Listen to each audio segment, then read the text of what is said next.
Dora, bukas piyasa na sa kasunod na barangay. Gusto mo pumunta? Balita ko bigatin daw ang mga palaro doon eh. Bukas na ba yun? Parang kailan lang mula nung nabalita akong nanalo daw sa bingguhan si Aling Vicky ay. Nga eh. Pero alam mo ba? Sabi ni nanay, sobrang laki daw ng premium na kuha ni Aling Vicky doon. 0 oras 25 minuto yun nga yata ang rason kung bakit umalis na siya dito sa atin eh. Siguro nga. Kahit sino nga napapansin yung biglang pagkahilig ni Aling Vicky sa mga mamahaling alahas. Sa kakilalang maaming utang yun. Kahit nga sa nanay mo nun eh, may mga porsyentuhan siya diba? Pero tingnan mo, sa isang iglap biglang nabayaran lahat. 0 oras 43 minuto kaya nga, pumunta na tayo. Gusto mo magdala ka pa ng paninda? Tutulungan kita. Malay mo makapanalo tayo ng isang laro doon. O ano, pahit ka na. Sigurado ka ba na gusto mo talagang pumunta doon? Hindi ka ba nagu-curious? Simpleng piyestaan lang naman yun. Bingguhan at color games na meron din naman dito tuwing piyesta.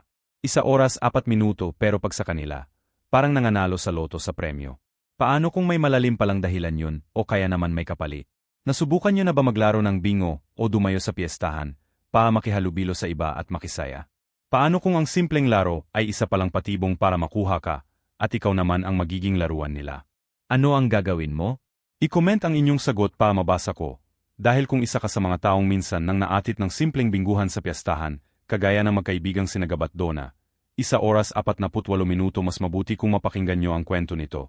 Dahil baka ang akala nyong premyo ay isa palang sumpa. Magandang araw po, Sir Jupiter. Ako po si Crystal, isang high school student na kasalukuyang gumagawa ng research tungkol sa mga folklore sa Pilipinas para sa aking assignment. Dahil dito, sinubukan kong lapitan ang aking lola Donna. 2 oras 15 minuto, 83 years old na po siya ngayon at medyo mahina na rin ang katawan. Ngunit, isa siya sa mga taong nagsasabing napatunayan niyang totoo ang mga aswang at iba pang nilalang ng dilim. Kabilang na ang sigbinan. At ang kanasan niya noong taong 1,966 ang ibabahagi ko po sa inyo. Noon may mga usap-usapan daw na may mga nilalang na tumulong sa mga katipunero para mapalayas mula sa Pilipinas ang mga mananakok na Hapon. 2 oras 48 minuto at kahit matagal na panahon na rin ang lumipas, nanatili pa rin daw sa mundo ang mga nilalang na yon. Ayon pa kay Lola, kahit ilang taon ang dumaang, hindi nawala ang mga kwentong ito. Mga kwentong naging ugat ng paniniwala ng mga tao sa mga nilalang sanilim tulad ng aswang. Pero dahil wala namang matibay na ebidensya tungkol sa pag-iral nila, unti-unti itong naging mga kwentong panakot na lamang. 3 oras 18 minuto mga salaysay na ginagamit na matatanda para takutin ang mga bata. Sa puntong yon, maging si Lola Donna ay hindi na rin naniniwala. Ngunit dahil lamang sa simpleng pagdalo niya sa isang piyesta at sa panglalaro niya ng bingo, tuluyang nabalik ang kanyang paniniwala. Ang daming tao, mas maganda kayo. Paniguradong mabibenta lahat yung mga isaw mo. 3 oras 50 minuto pag naubos agad dyan, makakapaglaro tayo na mas maaga. Puno naman naroon na sa isip mo. Alam ba ni nanay mo na nandito ka? Naman. Ito nga pinadala niya ako ng pampaswerte. Ano yan? Pisong butas. Sabi ni nanay, pampaswerte daw ito niyan? Pisong butas. Sabi ni nanay, pampaswerte daw ito ni Lolo noon tuwing magsusugal siya. 4 oras 8 minuto ba? Ayos siya na. Sana naman swertein ka nga. Para naman madamay mo naman ako sa pagyaman mo. Ano kasi ni swerte? Pag nanalo ako dito, haalis din ako. Parang si Aling Vicky. Napakadamot talaga, oy. Ito naman, biro lang. Siyempre, pampasorte natin ito pareho. So, paano? Mag-ayos na tayo ng paninda para maubos agad ito. 4 oras 32 minuto at na akong maglaro. Sige na nga. Itong tolda. Buksan mo na yan at yayos para may pangsangga tayo kahit ulanin. Sage. Ako nang bahala dito. Nga pala, may iba ako. Medyo nagtataka rin kasi ako. Nagtatakar? Saan? Bakit bumalik ka bahala dito? Nga pala, may iba ako. Medyo nagtatakalin kasi ako 4 oras 45 minuto nagtatakal. Saan? Bakit mo bumalik ka ulit dito? Sundalo ka na dapat, di ba? Bakit hindi mo pa tinuloy? Yun ba? It's a long story. Di pa, eksiin mo para naman malaman ko. Ilang taong ka kaya nawala nun, tapos biglang sumulpat ka na lang uli. Tapos ngayon tagasingil ka na lang ng mga pautang ng nanay mo. 5 oras 8 minuto o di naman kaya. Wala ka ibang ginawa kundi bumuntot ng bumuntot sa akin. Basta sa madaling salita. May nakilala ako noon. Siya yung dahilan kung bakit tumatakas ako sa kampo. Na siyang naging rason kung bakit ako napatalsik. Ulaan ko. Babayan, no. Inasabi ko na nga ba. Madadala mo sa loob yung pagiging babaero mo. 5 oras 33 minuto hindi naman ako babaero. Kaya, gusto mo isa-isahin ko pa mga naging kasintahan mo nung nag-aral pa tayo? Pero hindi na ako ganun ngayon. Simula nung makilala ko siya pakiramdam ko, hindi ko na kaya pang magmahal ng iba ang sagwa naman pakinggan. Lalo na kung galing sa'yo o, alala ko ba gusto mong ikwento ko? Nga, pero hindi ko inakala na babae talagang rason pag umibig ka na. Maniniwala ka na pwede talagang maging rason ng pag-ibig, pa sumuway ka sa patakaran at talagang inadamay mo pa ako, ha? 6 oras 6 minuto tanong ka kasi nagtanong, O sige na, mag-ayos ka na dyan. Tutulungan na kita mag-ihaw dito, para matapos na tayo. Nailing na lang daw si Lola noon, Sir Jupiter, at hindi na nakipagtalo pa. Sabi niya, pasimple na lang niyang pinagmasdan si Lolo, Gab, habang abala itong tumutulong mag-ihaw ng isaw. Nang magsimula na maglapitan ng mga customer, naging abala na rin sila pareho at nag-focus na lang sa pagtitinda. 6 oras 37 minuto lumipas ang 2 oras. Halos kakadilim pa lamang daw noon ay ubos na ang paninda nila. Nang nilim pa lamang daw noon ay ubos na ang paninda nila. Nagsimula na magbukas ang mga palaro sa paligid at si Lolo Gab naman ay halos hindi mapakali sa pagmamadali na tulungan si Lola sa pag-ayos ng kariton. 7 oras nang sa wakas ay may ligpit nila ang lahat magkasama silang naglakad papunta sa peryahan. Halos kumislap daw ang mga mata ni Lola nang makita niya ang dami ng palaro. Mga iba't ibang ilaw na minsan lang niya nakikita sa isang taon. Pati ang mga rides na hindi pa niya kahit kailan nasusubukan sakyan. Pero dahil abalang-abala si Lolo Gab sa paghahanap ng palarong maaring salihan, wala nang nagawa si Lola, kundi sumunod sa kanya. 7 oras 24 minuto sa aring salihan, wala nang nagawa si Lola, kundi sumunod sa kanya. Sa dulo ng peryahan, nakita nila ang ilang bakanting upuan sa bingguhan. Sa kabila naman ito ay ang color game, na agad nagpakislap sa mga mata ni Lolo Gab. At dahil ang tanging layunin nila ay umuwi na may dalang premyo, nagpasya siyang maghiwalay muna sila ng laro. 7 oras 46 minuto si Lola doon nasa bingguhan at siya naman sa color game. Sa madaling salita, lumapit na sila sa kanya-kanya nilang sasalihang palaro. Umupo si Lola doon na sa harap ng card, paa sa bingo at agad na naglagay ng taya. Nagsimula ang laro sa kaniwang halaga at ilang beses siyang nanalo, kaya tuluyan na siyang nainganyo at hindi na umalis sa kanyang pwesto. 8 oras 10 minuto halos simigaw siya sa tuwa ng maging triple na ang dala niyang pantaya at nung tumatagal na ang laro, bigla ring tumaas ang taya. Pero dahil sa pakiramdam ni Lola doon na naswerte talaga siya, hindi siya umatras, itinaya niya ang lahat ng kanyang pera, pati na ang benda niya ng isaw noong gabing yun. 8 oras 31 minuto, habang pigil hininga siyang nagdadasal na sana, ay makuha pa rin niya ang susunod na swerte. Sa letrang B, 11. Bingo. Woo. Panalo ko. Panalo ko. At may maswerte ang nakakuha ng joke pa. Anong pangalan mo, iha? Don na po. Ako. Napakaswerte yung bata mo naman, iha. Ako nga pala si Bitoy. Salamat po, Mang Bitoy. Hindi nga po ako makapaniwala ni nanano ko eh. 9 oras 4 minuto sa itsura mo pala, iha. Mukhang nakakabit na talaga sa'yo ang swerte. Dahil dyan, ikaw ang nakakuha ng ating jackpot. Salamat po. Paano ko pa palang makukuha ang premyo? Sabi niyo po kanina magiging triple yung taya ko. Hindi po ba? Naman, iha. Sandali. Dahil may panalo na, isasarano ko muna itong bingguhan. 9 oras 28 minuto pagkatapos, sasabahan kita papunta kay Madam Heli. Siya ang magbibigay sa iyo ng premyo mo. Ay, sino po si Madam Heli? Si Madam Heli, siya ang may-ari nitong peryahan. Kaya pag may nananalo ng malaki, kagaya mo, siya ang nagbibigay ng premyo, pero may pwesto po kasi ako dito ng panindak panini, sa kayong kaibigan ko po. Kailangan ko muna magpaalam, hindi po ba pwedeng dito na lang kunin yung premyo? Ano ka ba naman, iha? Mas mabuti kung kay madam ka mismo kumuha pag nakita ka nun. Paniguradong dadagdag ang payang premyo mo 10 oras 4 minuto talaga po. Naman siguro naman may mga nakilala ka rin sa inyo na naglaro ng peryahan dito yumaman kaagad, di ba? Opo, may kakilala nga po ako di ba? Hindi naman sila yayaman ng ganun kung hindi, dahil kay madam natutuwa kasi siya sa mga nananalo. Dahil kasi naman, bihira lang yung magtataya ng malaking halaga. 10 oras 29 minuto pag nalaman pa niya ang kwento mo na tendera ka ng isawan, ay paniguradong maantig yun sa'yo, at dadagdagan pa ang premyo mo.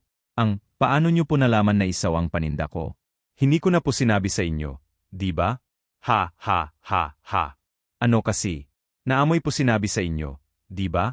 Ha, ha, ha, ha. Ayan, ano kasi? Naamoy ko kasi sa'yo, iha. 10 oras 48 minuto o, paano? Sasama ka na sakin. Ay, segs po. Sa kanya na po ako kukuha ng premyo ko. Ayan, o. O siya. Dito ka lang, iha, ha? Sasaraduhan ko muna tong bingkuhan. Ay, sige po. Salamat po. Nakatayo lang si Lola doon na sa isang tabi. Tahimik na nag-abang kay Mang Bitoy na abala sa kanyang ginagawa. Habang nakatingin siya sa paligid, bigla niyang napansin si Lolo Gab na hindi kalayuan. 11 oras 20 minuto nakatingin siya noon. Nakalikom ang mga kamay at sumusunod sa dalawang lalaki, na mukhang crew rin ng perya. Dahil pareho ang suot nila kay Mang Bitoy na siyang humahawak ng bingguhan. Susubukan sana niyang magpaalam sa matanda, para magsabing alis ngunit naisip niya noon na baka hindi siya payagan. Kaya nagmanalisang sumunod kay Lolo Gab. 11 oras 50 minuto na lang sumunod kay Lolo Gab. Gusto sana niyang kasama siya sa pagkuhan ng premyo, ngunit nagulat na lamang siya nang biglang hindi na niya alam kung saan lumiko ang dalawa. Maraming tao sa panigid magulo at mahirap humanap, dahil tanging mga kumikislap na ilaw ng perya ang nagsisilbing gabay sa kanyang mga mata. 12 oras 6 minuto, habang sinusubukang abutin ang kanilang mga yapa at naramdaman ni Leonardo na ang kabasa ni Dev, baka maiwan siya ni Mang Bitoy. Kaya napilitan siyang bumalik sa bingguhan, bitbit ang pag-alala at kuryosidad sa nangyayari. Oh, iha, saan ka galing? Pasensya na po. Nakita ko po kasi yung kaibigan ko kanina na dumaan. Susundan ko sana kaya lang ang bilis nilang nakaalis. 12 oras 31 minuto ah. Naku, sayang naman. Hindi mo nabutan si Madam Halley. Galing dito kanina. Makilala ka na sana niya. Talaga po? Babalik po siya? Ay, hindi. Pero nabanggit na kita sa kanya. Ayun nga lang, mukhang may ginagawa pa siya ngayon. Kaya mamaya, pagsalubong sa piyesta, bumalik ka dito at isasama na lang kita sa bahay niya. 12 oras 53 minuto ay, Sage po, Mang Bitoy. Salamat po. Huwag ka mag-alala, iha. Makukuha mo ang premyo mo. Masyado lang talaga maaming bisita, kaya medyo abala pa si Madam. Okay lang po. Sage po. Babalik na lang po ako mamaya. O siya, Sage. Dahil naiwan siyang mag-isa, wala nang ibang pagpipilian si Lola doon na noon kundi hanapin si Lolo Gab, Sir Jupiter. 13 oras 20 minuto. Sa kabila ng dami ng tao at nakakabinging ingay ng paligid, ilang oras na lang ay papatak na ang hating gabi at ang mismong pagsalubong sa piyesta. Sinikap niyang hanapin siya. Naglakad siya sa bawat sulok ng perya, nagmamasid sa bawat atraksyon sa mga ilaw na kumikislap na parang naglalaro sa dilim ng gabi. 13 oras 42 minuto na parang naglalaro sa dilim ng gabi. Ngunit kahit saan siya tumingin, wala na si Lolo Gab sa kanyang mga nakagawiang pwesto. Para bang bigla nang nagsarado ang lahat ng palaro, at naiwan na lamang ang ilang rides, na tahimik na nagkikislapan sa malabong ilaw. Unti-unti naramdaman ni Lola doon na ang kaba na unti-unting tumataas sa kanyang dibdib. 14 oras 6 minuto, halos dalibot na niya buong perya, pero hindi pa rin niya makita si Lolo Gab. Sinubukan niyang magtanong sa ibang ngunit kaamihan ay abala sa kanilang gawain, at tila hindi siya pinapansin. Habang nagmamadali at nag-alala, hindi niya namalayan nang mapagkaguluhan siya ng tao sa paligid. At sa isang iglap ay natapakan ang laylayan ng kanyang bestida, dahilan pa siya ay matumba sa malamig at matigas na lupa. 14 oras 39 minuto ano ba? Mag-ingat ka naman sa paglalakad mo. Nakakaapa ka na eh. Ano ba? Mag-ingat ka naman sa paglalakad mo. Nakakaapa ka na eh. Pasensya na, miss. Nakaharang ka rin kasi sa dani. Saka paulong ka maglakad, hindi kita napansin. Kainis. Nadumihan tuloy ang damit ko. Maami namang mga panindang damit dito. Pwede kita nga ibili. 15 oras 4 minuto, bakit mo naman gagawin yon? Manyak ka ba? Gusto mo ako magpalit dito sa perya? Kaya mo sinadyang daanan ako, ganun? Sobra ko naman, miss. Idi naman ako manyakis. Papalitan ko na nga ang damit mo eh. Idi manyak ka nga. Inis na pinagpagang laylayan ng bestida ng lola ko noon nang biglang dumaan ang isang grupo ng mga kabataan at lalo silang nasiksik sa dami ng tao sa paligid. 15 oras 32 minuto, tumamang katawan ang isang lalaki, kay Lola Donna, at sa sobrang siksikan, hindi niya alam kung paano siya makakalayo sa lalaki. Habang nahihirapan siyang makagalaw, napansin niya ang simpleng ngiti ng lalaki, isang ngiting tahimik. Hindi mayabang pero, hindi rin maikakailang nakakahumaling. Kitang-kita rin niya ang makisig nitong katawan, ang maayos na pagkakalikot ng buhok, na tila sinadyapang lumabas mula sa sombrero niyang suot. 16 na oras at bawat galaw nito, ay hindi nakalagpas sa mata ni Lola. Hindi lang yun, kumpara sa mga kaaniwang pananamit na nakikita niya sa kanilang barangay, Halata ang kaangyaan at maayos na pinanggalingan ng lalaking yun. Mestizo at maayos ang postura. May kaakit-akit na aura ng kapangyarihan sa simpleng tindig. 16 na oras 24 minuto, may kaakit-akit na aura ng kapangyarihan sa simpleng tindig. Hindi tulad ni Lolo Gab na sa pananamit pa lang ay halata ang pagiging trabahador at ang pagsisikap sa pang-araw-araw na buhay. Biglang napahiya si Lola Donna, Sir Jupiter, at nang makadaan ang tao sa paligid, itinikom niya ang bibig at pinigil ang sarili na sigawan ng lalaki. 16 na oras 45 minuto, kahit na sa loob-loob niya, gusto niyang ipaamdam ang kanyang pagkabigla at pagkakagula. Pasensya na ulit. Sige, pinapatawad na kita. Pero sandali, may hinahanap kasi ako eh. Kailangan mo ba ng tulong? Hindi. Sigurado ka ha? Baka makatulong ako. Ano bang hinahanap mo? Hinahanap kong kaibigan ko. 17 oras 13 minuto naglalaro lang siya kanina ng color game. Pero nakita ko siyang isinama ng mga tauhan ni Madam Halley. Sigurado ka ba? Sige, sumama ka sa akin, alam ko kung saan siya posibleng isinaman ang mga tauhan ni Madam Ellie talaga. Nakasalamat naman, pasensya ka na kanina, kung nasigawan kita, nag-alala na kasi ako sa kaibigan ko eh. Wala ngayon ako nga pala, si Miglio, ako naman si Donna. Mukhang bago ka rito sa bangay namin, paano mo na masabi? Hindi kasi kita namumukaan. 17 oras 47 minuto na ko. Alam ko na yung mga ganyan. Ganyan na ganyan din ang kaibigan kong si Gabe. Lahat ng babae sa bangay namin kilala niya. Kayo talagang mga lalaki, no? Sinasabi mo bang babaero ako? Huwag kang mag-alala, sanina ko sa mga ganyan. Hindi mo na kailangan itago pa. Saka di ba nga sabi ko sa'yo, babaero din yung kaibigan ko kaya naiintindihan kita. 18 oras 7 minuto, mahirap nga namang mamili ng isang babae sa dami ng pagpipilian. Di ba? Mukhang nagkakamali ka ng tingin sa akin daw na. Di ako babaero. Sos, narinig ko na yan eh. Hindi ko. Kinala ko lang ang lahat ng tao sa barangay. Dahil ang anay ko ang kapitan dito talaga. Sabi ko na nga ba, anak, mayaman ka? Hindi naman ako mayaman, ang naanay ko ang mayaman, anak lang naman niya ako, ganun na rin yun? Ikaw ang bala kung yan ang paniniwala mo. Hindi kita gagawing sinungaling, may mga ganon. Teka, saan ba tayo pupunta? 18 oras 48 minuto, alam mo ba talaga kung saan posibleng nandun yung kaibigan ko? Kung kasama siya ng mga tao ni Madam Halley, isa lang ang lugar kung saan siya dinala naman ngayon. Saan? Dito kasi sa amin. Pagpasok ng piyesta, sinisimulo namin ang kakaibang palaro. Palaro? Akala ko ba tapos na kasi may mga panalon na daw. 19 oras 10 minuto nagligbit na nga si Mang Bitoy kanina eh. Iba ito. Kaya isinasara ang ibang mga laro, pa dito lahat pumunta ang mga tao. Libre naman, kaya gusto ni Madam na lahat makapanood. Ganon? Parang napaka-espesyal naman yata ng laro na yan. Ano bang laro yun? Wala, alaman mo mamaya. Donna. Ay, bakit nandito ka? Di masabi ko na sa'yo, hintayin mo na lang ako mamaya. 19 oras 36 minuto ay. Nandito po ako kasi hinahanap ko po yung kaibigan ko. Nako Emilio. Ano rin na ginagawa mo dito sa labas? Kanina ka pa hinihintay ng nanay mo sa loob. Nako, ligas talaga ng ulo mong bata ka. Mang Bidoy naman, lumabas lang ako para makisalamuhan naman sa mga bisito ng barangay natin. Magkakilala kayo? At mukhang magkakilala din kayo. Akala ko ba hindi ka taga rito? Hindi nga. Pero nanalo kasi ako sa binguhan kanina eh. 20 oras 8 minuto sasamahan daw ako ni Mang Bidoy pagkukuha ko ng premyo kay Madam Halley. Ha? Nanalo ka sa bingo? Doon. Sobrang galing ko nga eh. Effective talaga yung pagpaswerte ng nanay ni Gab. Mamaya na kayong magkwentuhan. Oye, kay Emilio.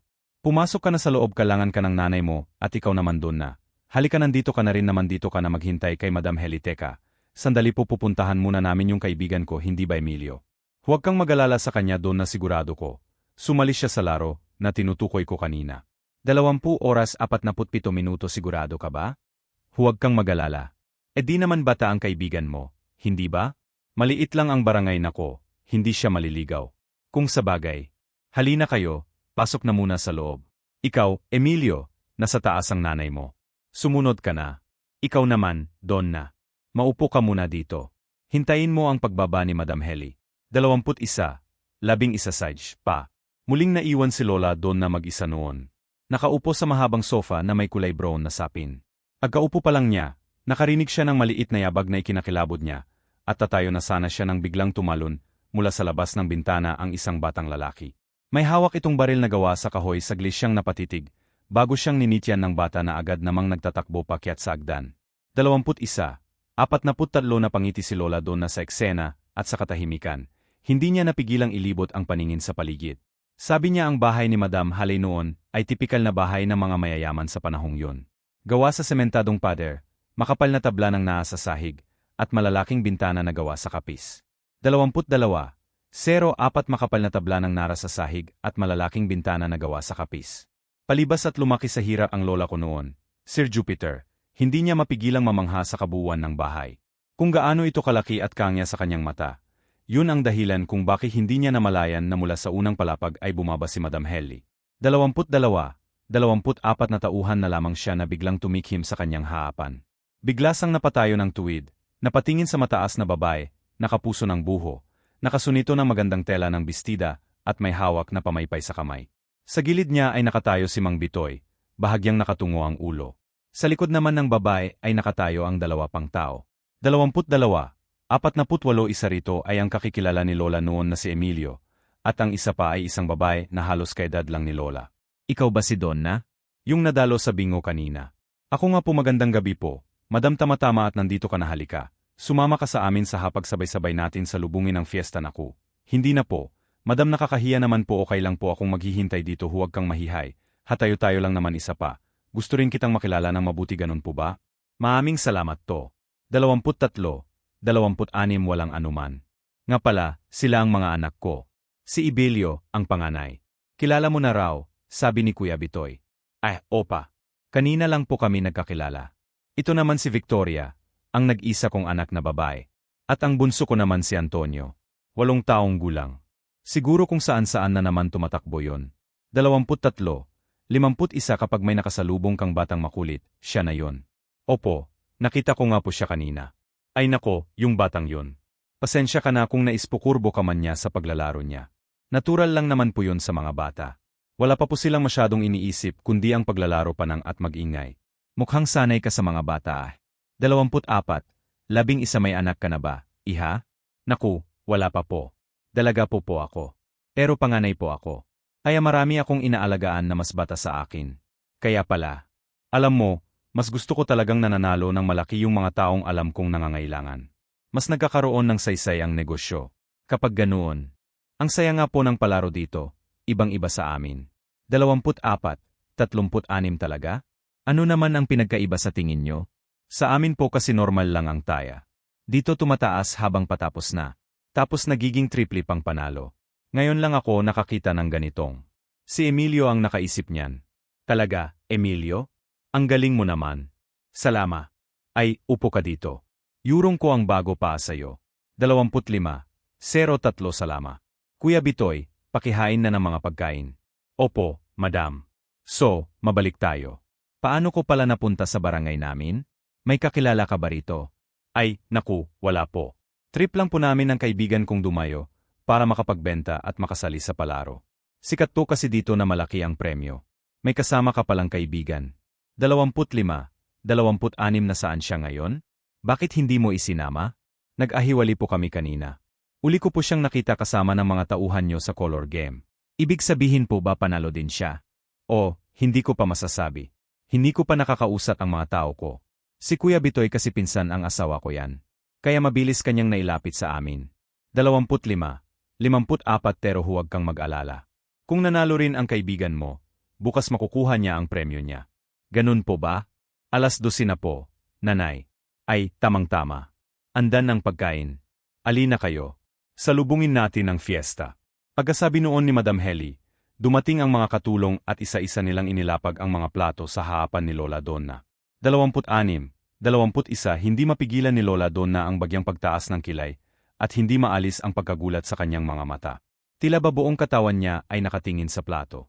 Pagbukas ng bawat plato, bumungad sa kanya ang malalaking hiwa ng karne. Sariwa pa at may kaunting dugong kumikislap sa ilaw ng chandelier. 26, 39 sa tabi nito, maayos na nakapwesto ang sari-saring gulay. Parang eksaktong nakikita lamang sa mga front cover ng Kuoking magazine na dati-dati tanging sa papel niya lang nakikita. Di niya alam kung paano kakainin ang hilaw o bahagyang luto pa lamang na karne. Ngunit sa kamila ng pag-alimlangan at kaunting takot, ramdam niya ang kakaibang kasiyahan at nagpapasalama. 27, 01 na alala niya ang sarili niyang simpleng buhay. Ang hirap sa araw-araw at sa gabing yun, para bang nagbukas ang pinto sa ibang mundo. Hindi lang siya nanalo sa bingo, kundi nakilala pa ang mayamang pamilya na may-ari ng perya, at harap-harapan niyang natikman ng mamahaling pagkain na sa normal niyang buhay, malamang ay hindi niya kailanman matitikman. 27, 26. Sa isip niya si Jupiter, yun daw ang gabing hindi niya malilimutan. Bukay sanay kang kumain na ganitong karne, Donna. Hindi naman. Ngayon nga lang ako nakatikim nito eh. Kumusta naman ang lasa eh, ha? Naku, masarap po. Siguro mas masarap pa po kung hindi po masyadong hilaw. Konting luto pa po siguro.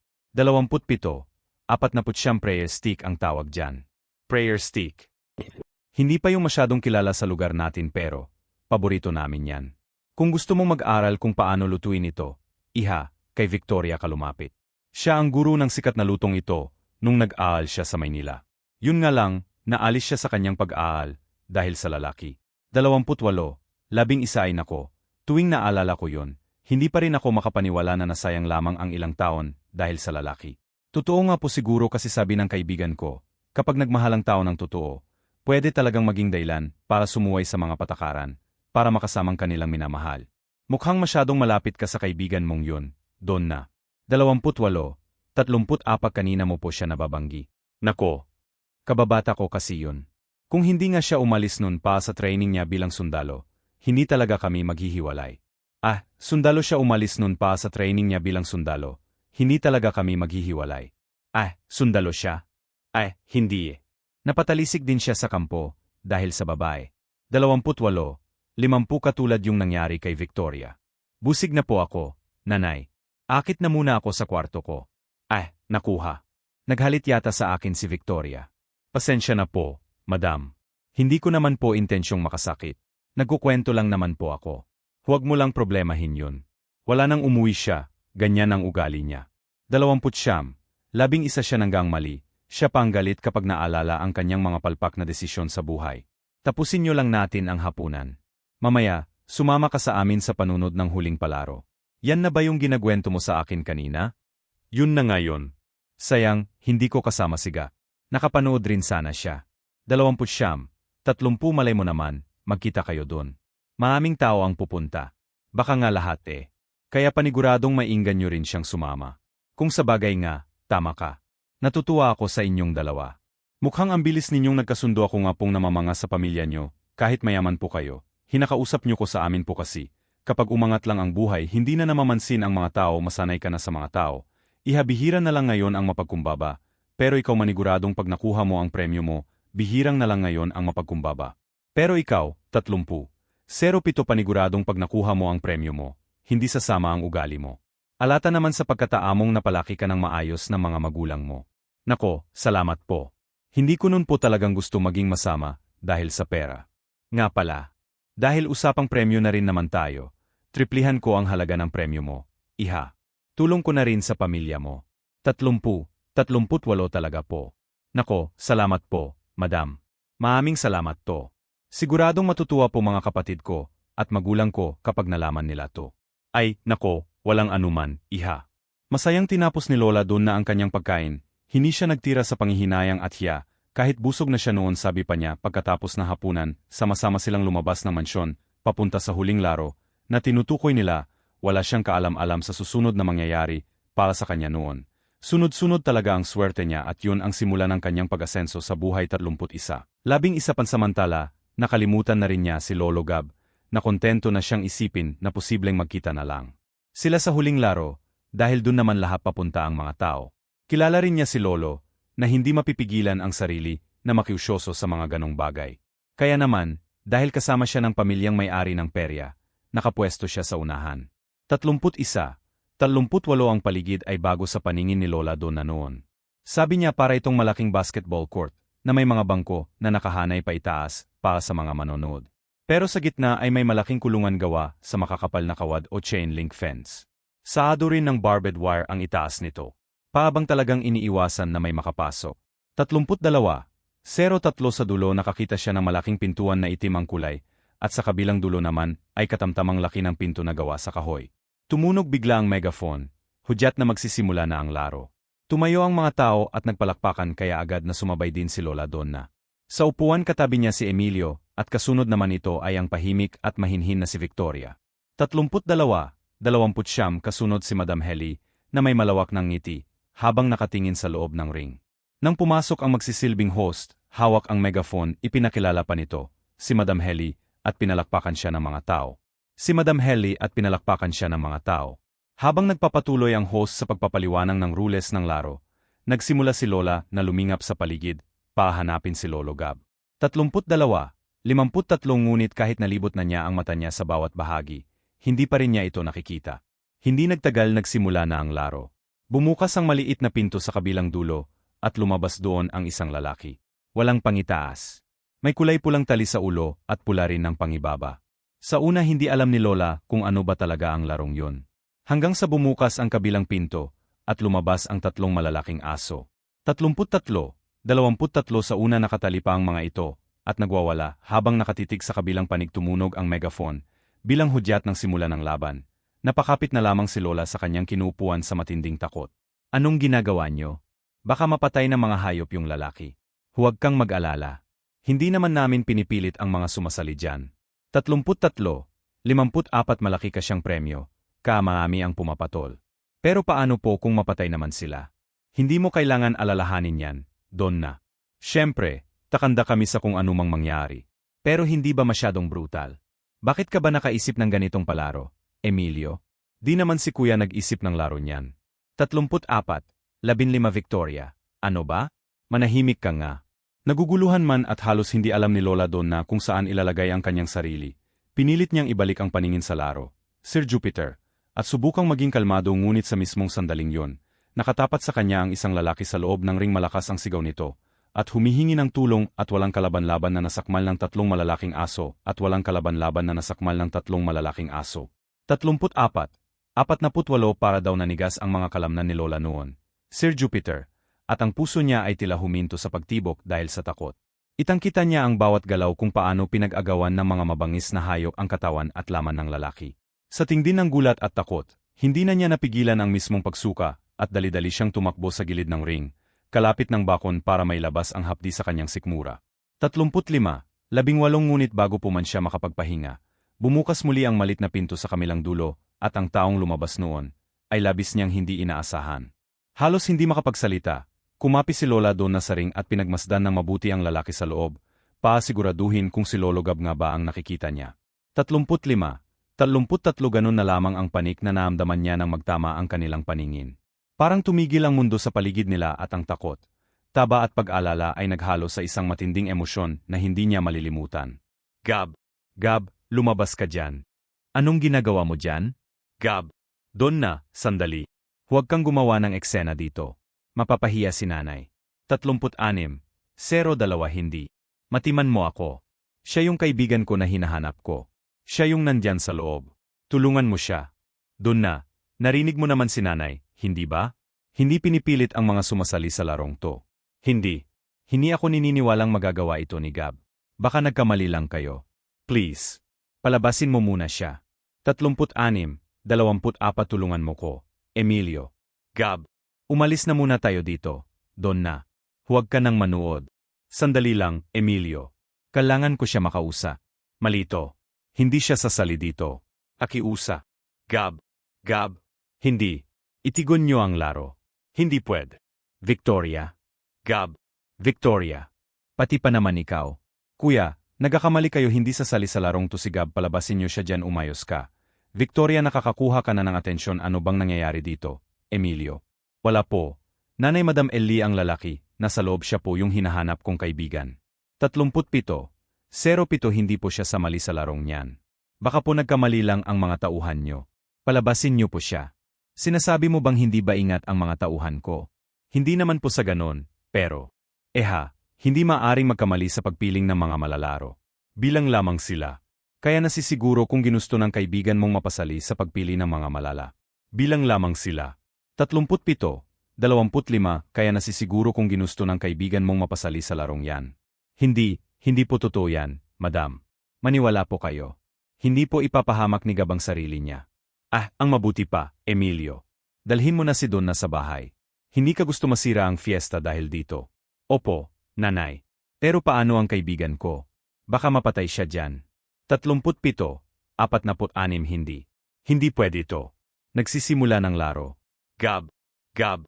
Victoria. Anong kalokohan ito? Pati ba naman ikaw? Nay. Palabasin niyo si Gab. Akiusa. Malahimik ka kayo. Nakakaagaw kayo ng atensyon. Nasa unahan pa naman kayo. Gusto mo ba talagang ipahiya ang pamilya natin, Victoria? Ha? Pero nga palabasin niyo po si Gab dyan. Maawa na kayo. Hindi ko na po kayo susuwayan kahit kailan pangako niya eh. Parang awan niyo na po. Madam, kahit po huwag niyo nang ibigay sa akin ang premyo ko, ilabas niyo lang po ang kaibigan ko dyan. 38, 27 nagmamakaawa po ako sa inyo. Maawag kayo sa kaibigan ko. Ano ba, Emilio? Alisin mo ang dalawang yan dito. Ipinapahiya niya ako. Kuya. Kuya Bitoy. Ay, madam. Ibalik mo na sa bahay ang dalawang yan. Ikaw lang sa kwarto ni Victoria. Mamaya na natin pag-usapan nito. Pero himawa po kayo. Huwag niyo siyang hayaang masaktan. 38, 51 sides na. Sumama na kayo. Pag-usapan natin yan mamaya. At ikaw, Donna. Sumama ka. Mag-usap din tayo mamaya. Hindi. Hindi ako alis dito hanggat hindi ko kasama si Gab. Mitiwan mo ako, Emilaya. Hindi. Hindi ako alis dito hanggat hindi ko kasama si Gab. Mitiwan mo ako, Emilio. Gab. Warsado at walang kalaban-laban na binuhat ni Emilio si Lola Donna noon. Sir Jupiter. 30, 16 na sabi ni Lola, kahit ano pa ang kanyang pagmamakaawa at paghihirap, hindi siya binitawan ni Emilio. Habang papalayo, kitang-kita niya sa pagitan ng mga tao kung paano ilang beses nang akmang lalapain ng malalaking hayop si Lolo Gab. Nakita niya ang bawat paghahabol nito ng hininga, ang matinding alerto sa kilos ng malalaking aso, at ang kakayahan nitong manatiling kalmado kahit sa gitna ng panganib. 30, 41 hindi man lang niya nagawang lingunin kahit gaano kalakas niyang tinawag ang pangalan nito. Nang tuluyan na silang makalayo, ramdam ni Lola, doon na baka yun na ang huling pagkakataon na makikita niya si Lolo Gab.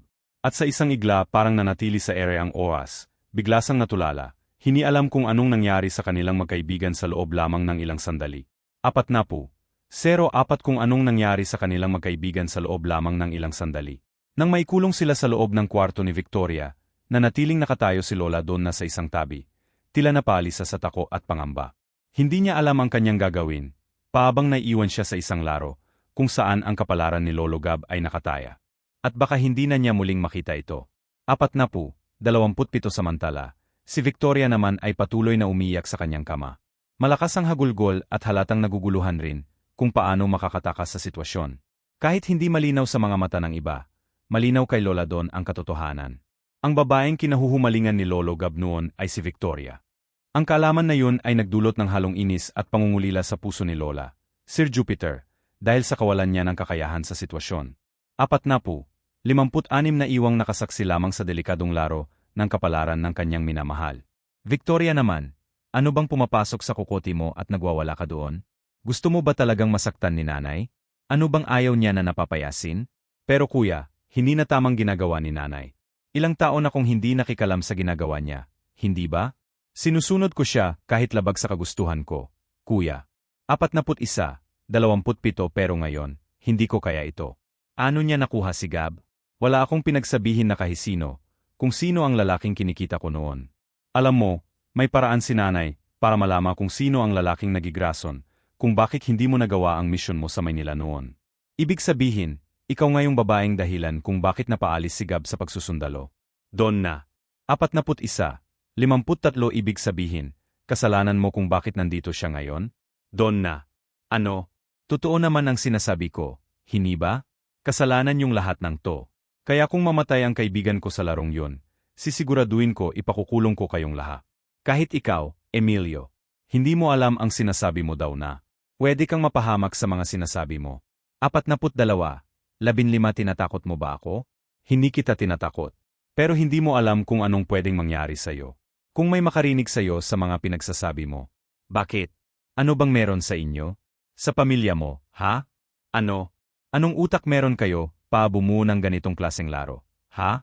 Nasisiraan na ba kayo ng ulo? Doon na, ako na mismo nakikiusap sa'yo. 42, 40 huwag kang masyadong maingay. Baka kung ano ang gawin sa'yo ni nanay, pag narinig ka. Anong gusto mong mangyari ha, Emilio? Manahimik lang ako dito. Hihintayin ko kung anong susunod na mangyayari. Kung makakauwi pa ba akong kasama si Gab, o bangkay na lang niyang dadalhin ko pa uwi. Malibas sa laki kasayaman at mukhang wala ka namang kaibigan. 43. 00 kaya hindi mo naiintindihan ang nararamdaman ko. Alam kong galit ka. Pero ulitin ko. Mas makabubuti kung manahimik ka na lang muna. Akala ko iba ka, Emilio. Akala ko mabuti kang tao. Pero natitiis mo mga nangyayari. Nakita mo ba yung lalaki kanina? Parang walang halagang ipinakain nyo lang sa mga alaga nyong aso. 43, 23 o mas tamang tawag yung mga halimaw. Doon na, wala din akong kontrolo sa mga nangyayari. Sinungaling. Alam mo bang iniisip ko ngayon? Ano? Iniisip ko na sinadyamang lumapit sa akin. Sinadyamang kunin ang loob ko para magtiwala ko sa'yo. Pagamitin ako at makuhan yung kaibigan ko. Ano, totoo, di ba? Hindi totoo yan. 43, 46 sinungaling. Mga sinungaling kayo. Mga demonyo kayo. Ano ba magkailangan kong malaman sa pamilya nyo? Ha? Ilang tao na bang nabiktima nyo sa walang pusong larong yun? Huwag mong isising lahat kay Kuya Donna.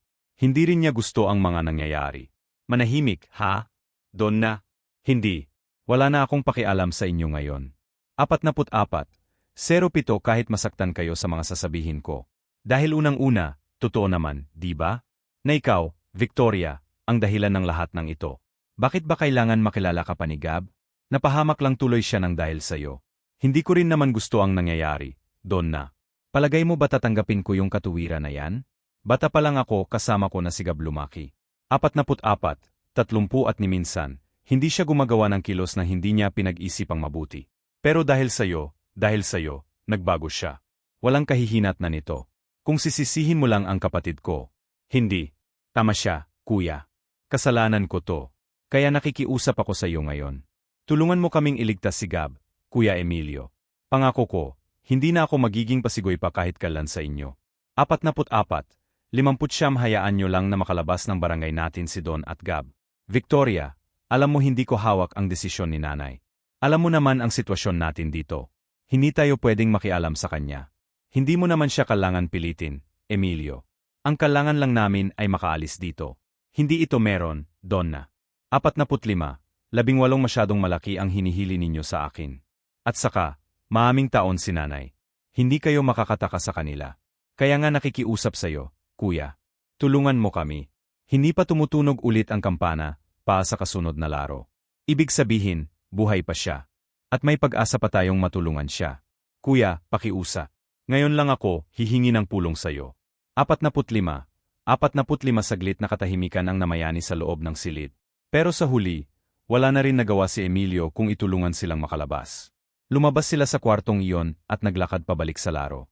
Ilang tauhan pa nga ni Madam Haley ang humarang sa kanila, ngunit nadadala naman sila, kapag sinabi ni Emilio na nangako ng dalawa na hindi manggugulo. 46, 0 ngunit imbis na dumiretsa sa mga bagkong nakahanay, pa sa mga manunuon, bumaba sila sa ilalim na palabag kung saan naroon ang entrance, papasok sa ring. Sabi ni Lola doon na labis ang kaba niya noon, at kahit galis siya kay Emilio at Victoria, alam niyang yun lamang ang tanging paraan para matulungan si Lolo Gab.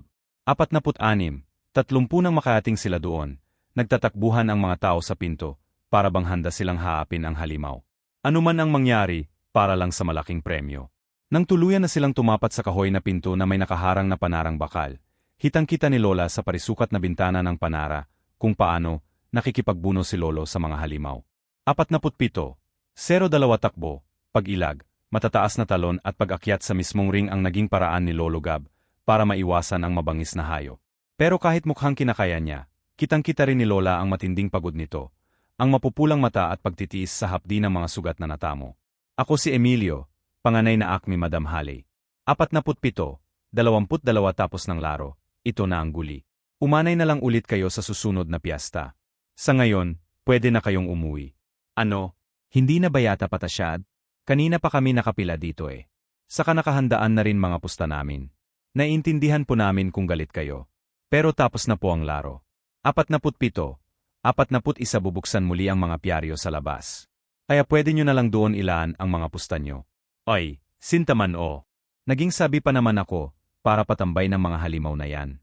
Pasensya na o, pero kailangan nyo na kumalis.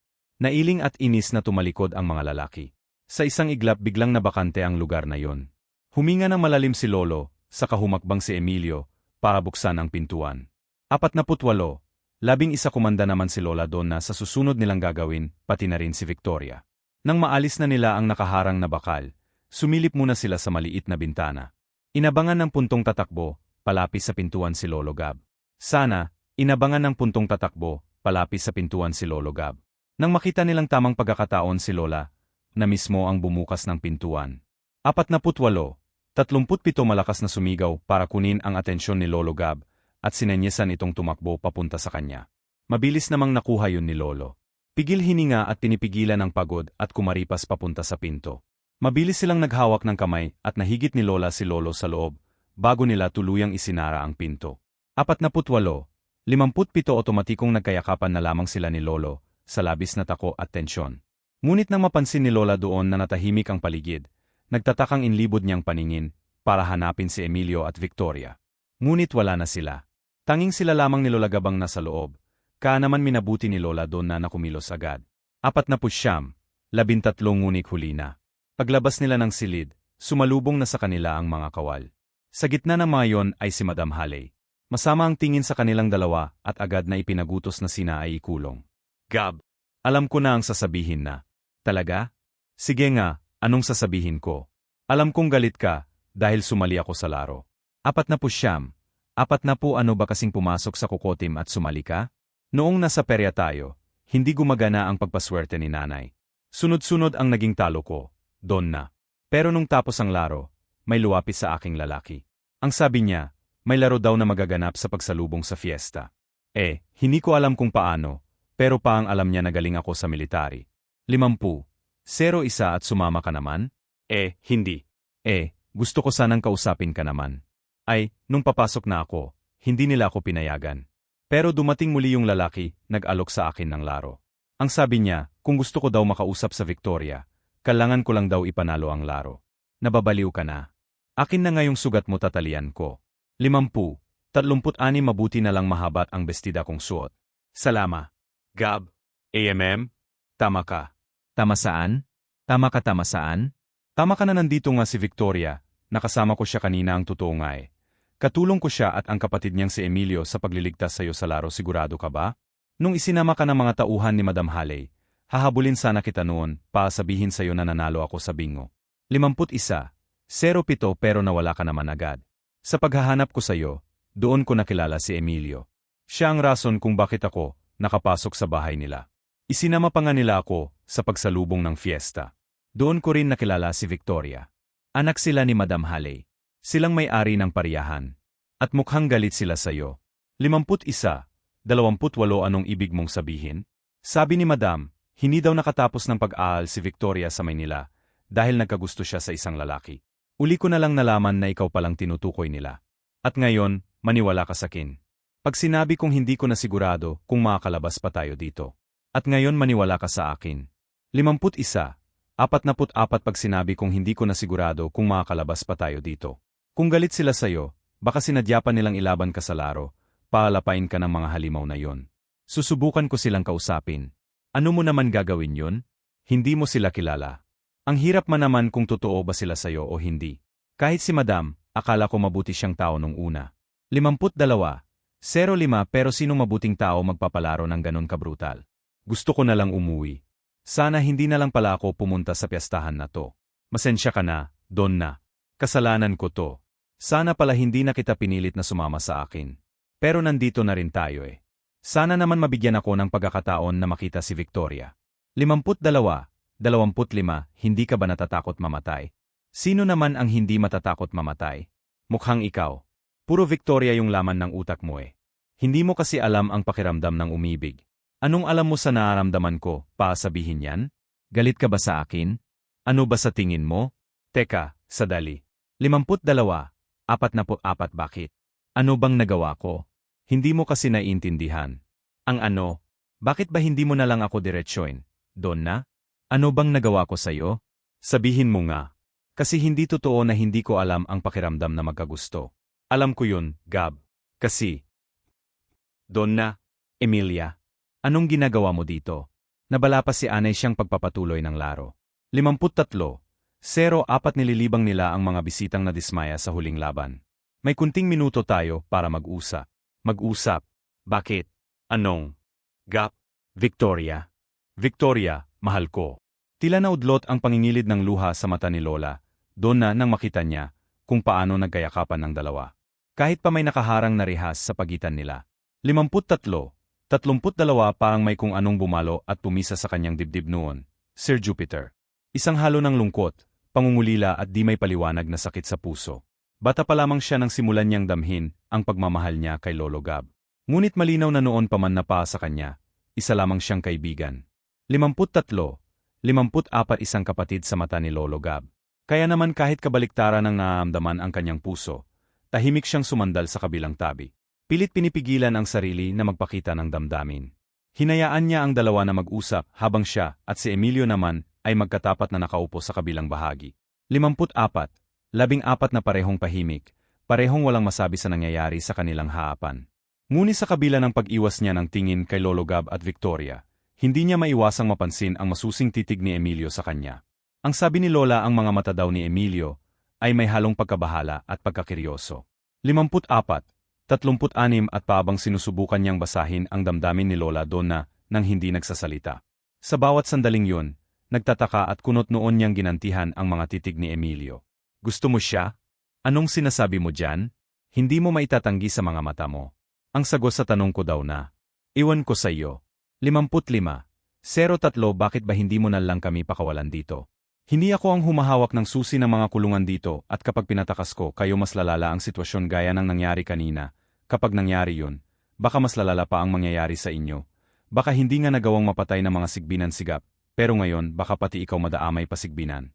Huwag mo nang isipin ang sinabi ko yan mang tawag niya sa mga halimaw kanina. Bakit? Alam mo ba na ang sigbinan na isang aswang? Yan ang kinagisnan kong kwento sa amin ng mga matatanda, noon 55. 41 natatakot ka ba? Aswang ka ba? Paano kung? Hindi ako naniniwala sa aswang Emilio. Mabuti.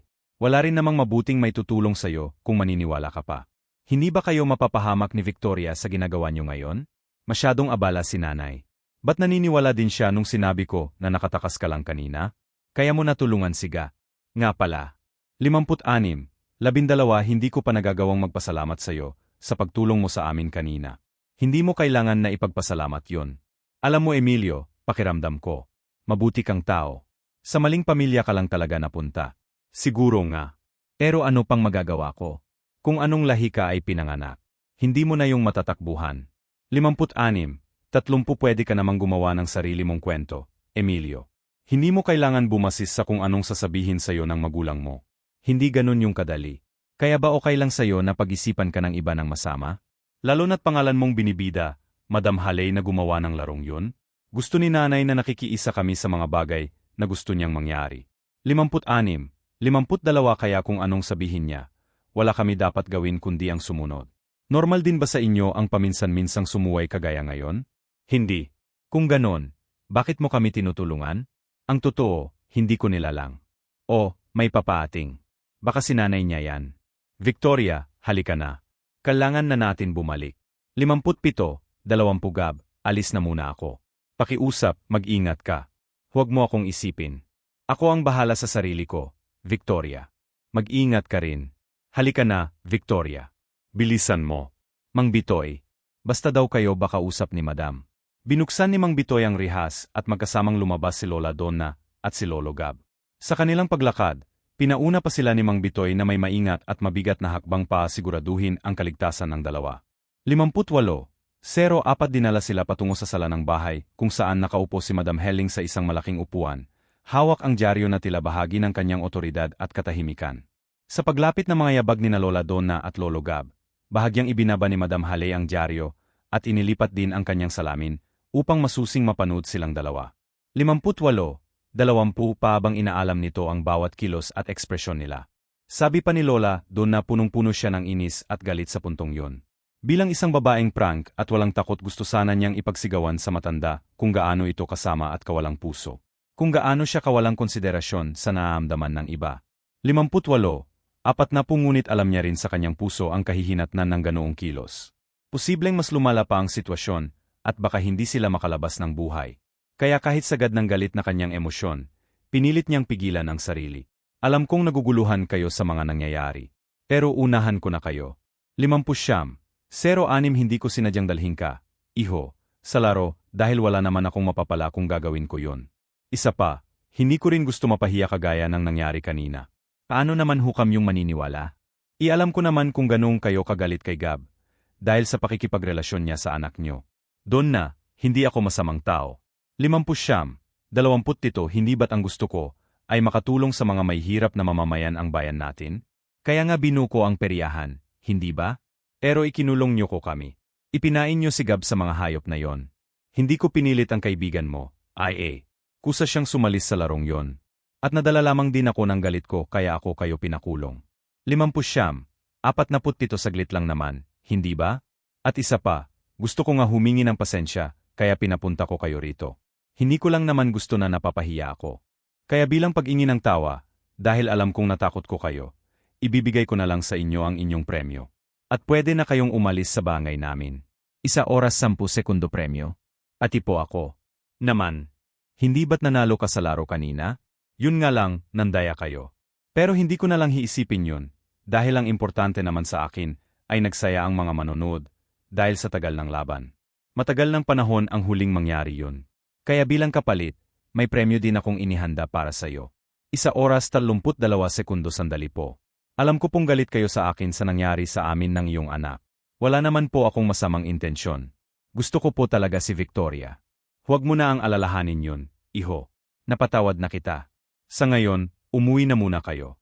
At saka na lang ulit tayo magkita, para mapag-usapan namin ng iyong ina ang inyong kasal. 1 oras 54 segundo kasal. Kasal agad. Bakit naman hindi? Doon din naman ang punta nun, iha. At saka, wala rin namang magagawa ang pagpigil ko sa inyong dalawa sa aking anak. Sabi nga nila, may hirap kalabanin ang pag-ibig. Talaga po? Hindi po kayo tumututol sa amin? Hindi na, iho. Kung sana ay nakilala kita nung una pa lang. 1 oras 1 minuto 19 segundo, at sana napag-usapan na natin ito ng mas maaga pa. Maraming salamat po, madam. Hindi niyo na po ako kailangan bigyan ng premyo. Sapat na po ito sa akin. Napakalaking premyo na po ito para sa akin. Ano ka ba, Gab? Huwag mo naman akong tanggihan sa inihanda ko para sa iyo. Ano po ba yun? Kuya Bitoy, pakuha na nga ako ng kanila mga premyo. 1 oras 1 minuto 41 segundo ito na po, madam. Ano yan? Gintong cruise? Totoo ng ginto ho ba yan? Naman, iha. Kaya nga sabi ko sa'yo, titriplihin ko pa ang premyo mo. Sobrang mahal po ang ganito. Mababago po nito ang buhay namin. Yun lang naman ang laging gusto kong mangyari. Sige na, iho, iha. Umuwi na kayo. Magumaga na rin. 1 oras 2 minuto 4 segundo, baka hinahanap na kayo ng inyong mga magulang. Maami salamat po. Salamat po, Madam Heli. Bitbit ang gintong cruise umalis si Lolo, at si Lola doon na sa bahay ni Madam Heli. Paglabas pa lang nila doon, nakaparada na sa labas ang kariton na ginagamit ni Lolo sa pagtitinda ng isaw.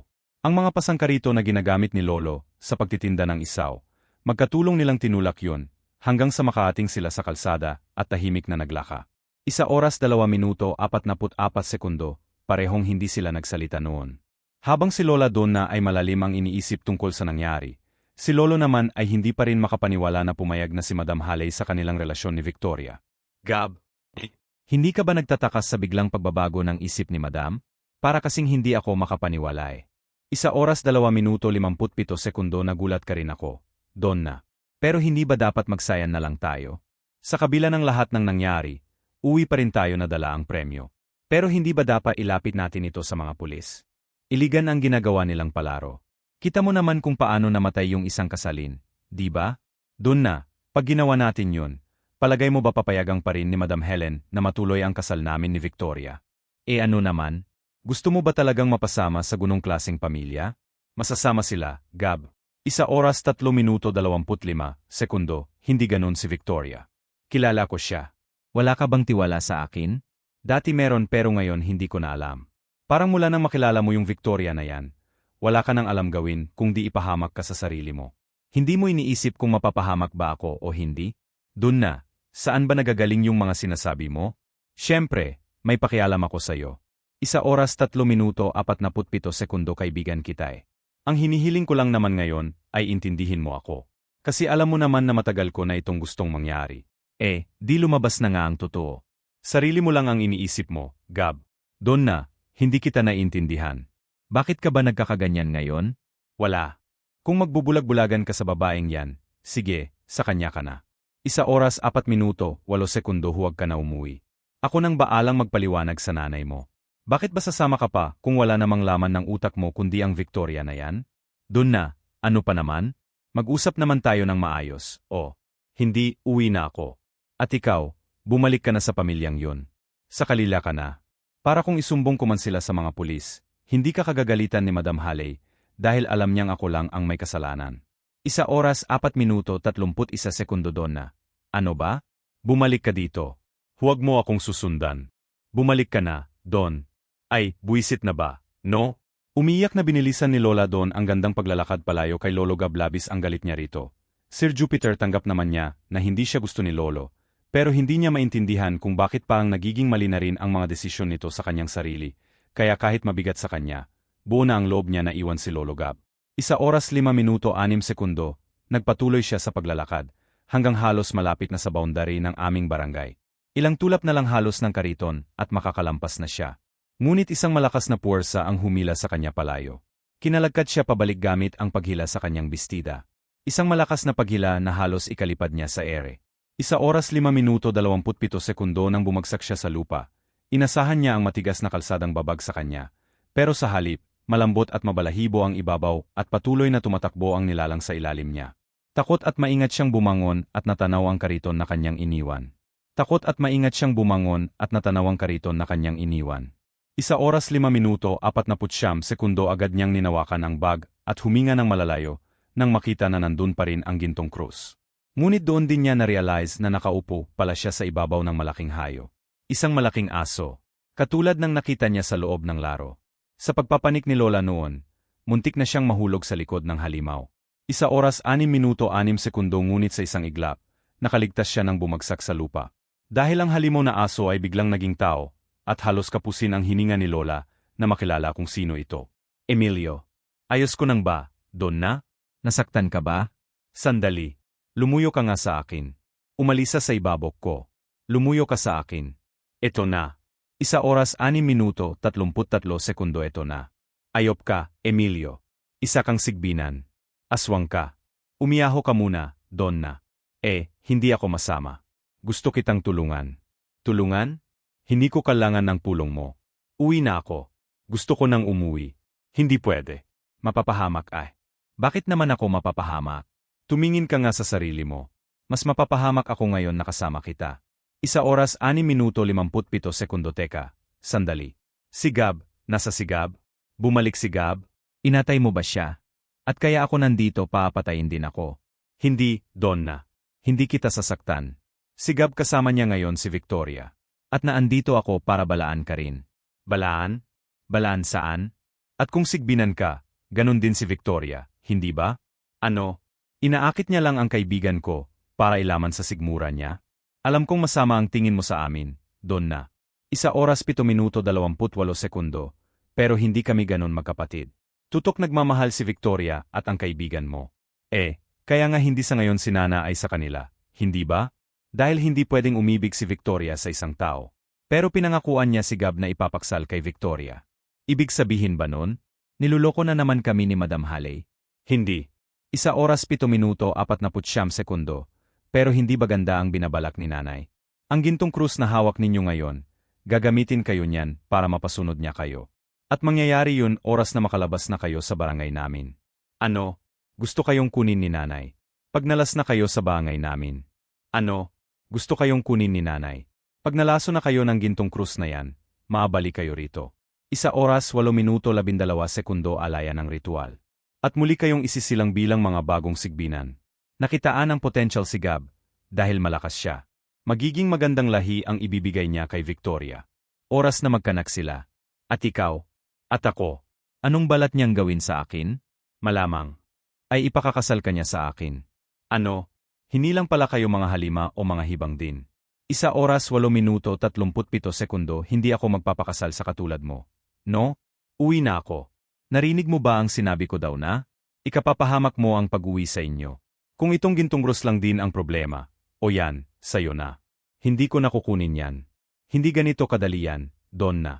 Sa pangalan mo nakalaan ang krus na ito. Kahit paiwan mo ito, babalik at babalik lang ito sayo. 1 oras 7 minuto 2 sekundo anong gusto mong gawin ko ngayon? Ha? Manatili dito. Kung ikaw nga si Binan, baka lahat ng mamamayan sa barangay na to katulad mo. Kaya nga gusto kitang tulungan, hindi ba? Sandali. Ibig sabihin, totoo nga. Mga aswang kayong lahat. Kahit si Madam Helis, si Mang Bitoy. Tingnan mo nga naman kapag siniswerte. 1 oras 7 minuto 23 sekundo minsan, nang halang ako dumayo sa piyastahan pa ng mga aswang. Hindi naman ako katulad ng kakala mo daw na. Pinanganak akong sigbinan. Hindi ko na maalis sa sarili ko yon. Pero wala rin akong ibang pangara. Kundi ang mabuhay ng normal. Nang hindi na uhaw sa laman ng tao o dugo. Maniwala ka sa akin, hindi ko kayang pumatay. 1 oras 7 minuto 50 sekundo, hindi ko gagawin yung kahit kailan. Ang kinakain ko lang ay ang mga inihahandaan ni nanay. Pero na minsan, hindi ako maanap ng sariwang makakain o pumatay ng tao pa sa gutom. Talagang pagagandahin mo pa ha? Pumapatay ka man ng tao o hindi, kumakain ka pa rin ang laman at dugo ng tao, pareho lang yun. 1 oras 10 minuto 12 sekundo, para ka na rin pumatay nun. Kumain ka rin naman ang laman ng tao. Ibig sabihin ba nun? Umatay ka rin ng tao? Ano? Huwag mong sabihin laman ng tao ang pinakain nyo sa akin kanina. Ganoon na. Ayob ko, Emilio. Sasabihin mo pa talaga yan para lang makonsensya ako. Hindi kita kinokonsensya. Ang gusto ko lang ay hayaan mo akong tulungan ka dahil. 1 oras 10 minuto 38 sekundo dahil ano? Dahil pakiramdam ko ay kailangan ko itong gawin. Dahil pakiramdam ko ay kailangan ko itong gawin. Hindi ko man alam kung ano ang dahilan, pero hindi ako natatakot kahit makalabanin ko ngayon ang sarili kong ina at ang lahi namin. Sandaling natahimik si Lola Donna. Hindi niya maintindihan kung bakit nakakaamdam siya ng sinseridad sa boses ni Emilio. 1 oras 11 minuto 11 sekundo, sabi pa niya. Hindi rin niya alam kung bakit tuwing nakikita niya ito, ay nakakaamdam siya ng kakaiba. Parang hindi mapakali ang puso niya. Idagdag pa kahit sa puntong iyon na nasaksyan niya mismo, kung paano nagbagong anyo si Emilio mula sa pagiging malaking aso papunta sa natural nitong katawang tao, hindi siya nakakaamdam ng gaanong takot. 1 oras 11 minuto, 32 sekundo nandoon ang kaba at pagdududa, pero sa isang sulok, nakakabit ang kaginawaan at pagtitiwala sa kausap. Para sa kanya, siguro dahil na rin sa ilang beses na pagtulong ni Emilio sa kanila, Sir Jeter. Kung masama siya, sa dami ng pagkakataon ay tiyak na nasaktan na nila, si Lola. Hindi pa man siya nakakasagot noon, biglang may kumaluskos sa likuran nila at lumabas si Lolo Gab kasama si Victoria, mahimpit na magkahawak ang mga kamay. 1 oras 12 minuto, 3 sekundo sa postura at mukha pa lang ni Lolo. Alam na ni Lolo na batid na rin niya ang tungkol sa babaeng mahal niya na isa pa lang, Sigbinan. Hindi na rin siya nagtataka kung bakit wala man lang bakas ng takot sa mukha nito, habang sila'y papalapit. Doon na, alam ko natatakot ka sa amin. Pero maniwala ka, hindi kami masama ni Kuya. 1 oras 12 minuto 27 sekundo, hindi namin dinusta na maging si Binan. Bata pa lang kami. Wala na kaming ibang pinanga kundi ang mabuhay bilang tao. Doon na, matagal na tayong magkaibigan. Alam mo, bihira akong makipagsapalaran. Lalo na kung alam kong ikapapahamak ng marami. Alam mo, hindi ako gagawa ng bagay na hindi ko pinag-isipan. 1 oras 12 minuto 48 sekundo yun naman pala eh. Bakit hinahayaan mo mong nyari ito, Gab? Dahil totoong nagmamahal ako. At alam kong alam mo kung totoo ang nararamdaman ko o hindi. Alam mo yan. Dahil pati tayo magkasama. Kung iniisip mong sinudya ko to doon na inakit ko siya o ginamitan ko ng kapangyarihan para magustuhan niya ako, nagkakamali ka. 1 oras 13 minuto 7 sekundo. Hindi ko gagawin yun, kahit kailan sa taong walang kalaban-laban. Along na dahil lang sa gusto ko. Pangako ko yan sa iyo. Hindi ako nagsisinungaling. Kagatlabi at hindi makasagot si Lola Donna noon, Sir Jupiter. Alam niya na nagsasabi si Victoria ng totoo. Kinikwento pa lang ni Lolo Gab si Victoria sa kanya, ay kitang-kita na niya ang ningning sa mga mata nito. 1 oras 13 minuto, 33 sekundo alam din niya na ang pagpipilit niyang masama lang ang may dudulot nito, kay Gab ay bunga lang ng kanyang pagsiselos at ng katotohanan na hindi siya kailanman magugustuhan ni Lolo Gab. Pero nasa punto na si Lola noon na handa na niyang harapin ng kanyang pagkatalo. Hindi rin niya gustong ipilit ang sarili sa lalaking hindi siya mahal, at lalong hindi niya gustong maging hadlang sa dalawang taong totoong nagmamahalan. 1 oras 14 minuto, 4 sekundo gusto ko nang umuwi. Ano niyo pa kami matutulungan? Mahalan. Gusto ko nang umuwi. Paano niyo pa kami matutulungan? Ang cross na hawak ninyo, isa yan sa paraan para mawala ang kontrol niya sa inyo. Tama si Kuya. Ginawa ang gintong krus sa altar ng aming Diyos. Ang Diyos ng mga sigbinan. At nabubuo lamang yan kung may pangalan kami iaalay pa sa Kanya. 1:14 minuto 29 sekundo sa puntong ito. Ang kaluluwa nyo ang nakasandala sa mga gintong yan ano? Paano namin magbabawi yan? Teka nga, may paraan pa ba para matapos to? Paano naman namin naharapin ang Diyos nyo? Normal lang naman kami mga tao, wala kaming kapangyarihan, o kahit ano na pwede makatulong sa amin. Kung kailangan nyo lang ay sumunod sa amin. 1:14 minuto 49 sekundo, ituturo namin sa inyo ang daan papunta sa altar. Kayo ang magbabalik niya doon mismo. Kapag nagawa ninyo maibalik ang cross na yan, sa lumahan ito, nangangahulugan lang noon na tinatanggihan ninyo ang kasunduan ginawa ni Nanay at ng aming Diyos. Pero kailangan nyong gawin yun ng kayo lang dalawa. Hindi dapat malaman ni Nanay na tinutulungan namin kayo. 1:15 minuto 13 sekundo kailangan namin masiguro na hindi rin siya makakaating sa altar. Posible ba namin magawa ito ng kamilag? Huwag kayong mag-alala. May tutulong sa inyo. Katulad din namin siya. At gusto na rin niyang matapos ang lahat ng kasamaan na ginagawa ni Nanay. Basta ang kailangan nyo lang gawin ay sundan siya. Dadalil niya kayo sa altar at kami naman ang bahala kay Nanay. 1:15 minuto 35 sekundo pagkatapos. Kung alimbawang maibalik na nga namin ang krus sa hulmahan ito, anong susunod na mangyayari? Paano kami makakaalis sa lugar na ito? Hindi ba kami papatayin ang Diyos nyo? Huwag kayong mag-alala. Si Nanay lamang ang tanging nakakausap niya. At oras na may ibalik nyo na, mga krus. Lumabas na kayo. 1:15 minuto 54 sekundo gawin yung makakaya nyo para makatawid sa kabilang baryo. Dahil hindi na kayo, masusundan pa nun ang mga sigbinan. Sandali. Paano ka, Victoria? Kami nang bahala sa sarili namin. Sigurado ka ba? Magtiwala ka sa akin, mahal ko. Pangako, hintayin mo ako sa pag-uwi mo. Pangahawakan ko yan, Victoria. Makakaasa ka. 1:16 minuto 14 sekundo. Bakit ba hindi na lang kayo sumama sa amin pa sigurado? Paano kung hindi naman mapagkakatiwalaan yung sinasabi niyang makakasama namin? Kung may tiwala kayo sa amin ngayon, doon na, may tiwala din kami sa kanya. Bata pa lang, kilala na niya kami. At kahit hindi namin sinabi sa kanya ang baalak namin, alam niya na hindi kami matatahimik nang wala kaming gagawin. 1:16 minuto, 37 sekundo lalo na ngayon. Doon na, mabuti siguro kung magtiwala na lang tayo sa kanila. Basta alam nila ang gagawin kumpar sa atin. Ano pa nga bang magagawa ko? Mas lalo ko namang ayaw maging sigbinan. Bumalik sila noon sa loob ng barangay, pero sa halip na dumaan sa perya, pinili nilang dumaan sa kagubatan. Sa una ilang beses pang pinilit ni Emilio si Lola Donna na muling sumakay sa lagon niya. Ngunit kahit anong pilit, hindi siya pumayag. 1:17 minuto 10 sekundo, kaya wala nang nagawa ang tatlo, kundi maglakad hanggang makaating sa pwesto, kung saan tanaw ang malaking bahay ni Madam Heli. Nasa gubat pa rin sina, nagtatago sa makapal na mga halaman. Matapos silang paalalahanan ni Victoria at Emilio na hintayin ang makakasama nila doon, inayos na nila ang kanilang sarili at saka lumabas sa pinagtataguan. 1:17 minuto 33 sekundo, parang normal na naglakad papasok ng kanilang bahay. Naiwan si Lola Donna at si Lolo Gab noon sandali lamang mga 5 minuto at biglang dumating ang kanilang hinihintay. At gaya ng laging nararanasan ni Lola, Donna sa lugar na yon, hindi na naman siya makapaniwala sa kanyang nakita. Dahil mula sa likod ng bahay, papalapit ang matandang lalaki na nakasuot ng kulay itim na kamiseta at pantalon na brown. 1:18 minuto 1 sekundo at pantalon na brown.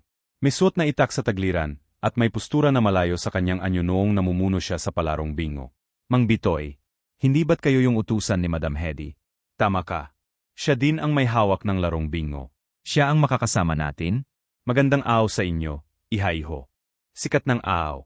1:18 minuto 28 sekundo palikuladong nagtataka na si Madam Halley kung bakit hindi pa niya naamdaman na gumagana na ang magintong krus. Kaya mas mabuti kung magmadali na tayo. Tama bang pagkatiwalaan natin siya? Nagtitiwala ka kay Victoria, hindi ba? Yun naman pala eh. Idi pagkatiwalaan mo kung anuman ang kahinat na natin dito. 1:18 minuto 56 sekundo binilisan nila ang paglalakad para makasunod sa bilis ni Mang Bitoy. Pero kahit ganun ay alerto pa rin sila ni Lolo. Nang makarating sila sa harap ng katamtamang laki ng bodega, binuksan nito ni Mang Bitoy. Sa loob kitang-kita nila ang nakakakilabot na mga bungo ng tao, nakaayos sa bawat pasimano, at halos nakapalibot sa kabuuan ng loob ng kubo. 1 oras 19 minuto 19 sekundo sa bubong nakalawit ang iba-ibang laki ng buto. May mga ngipin at marami pang kalansay na nakakalat saan-saan. Pakiramdam ni Lola noon ay paang pumasok siya sa isang impyerno.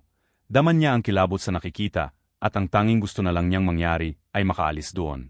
Pumasok na sila sa loob at agad na hinanap ni Lola doon na ang hulmahan ng krus na nakita niya agad sa unahan ng altar. 1 oras 19 minuto 46 sekundo 2 hulmahan ang nandoon. Nakaukit sa putik ang 2 krus na magkaibang disenyo. Ang kanya ay gintong krus na may nakapulupot na ahas, habang kay Lolo Gab naman ay gintong krus na may nakabiting mga paniki. Ibalik din na mga krus. Pagkatapos, lakarin niyo ulit ang dinaadan niyo. Kanina hanggang sa makalabas kayo sa baryong to. 1 oras 20 minuto 14 na sekundo mauna na ako. Donna.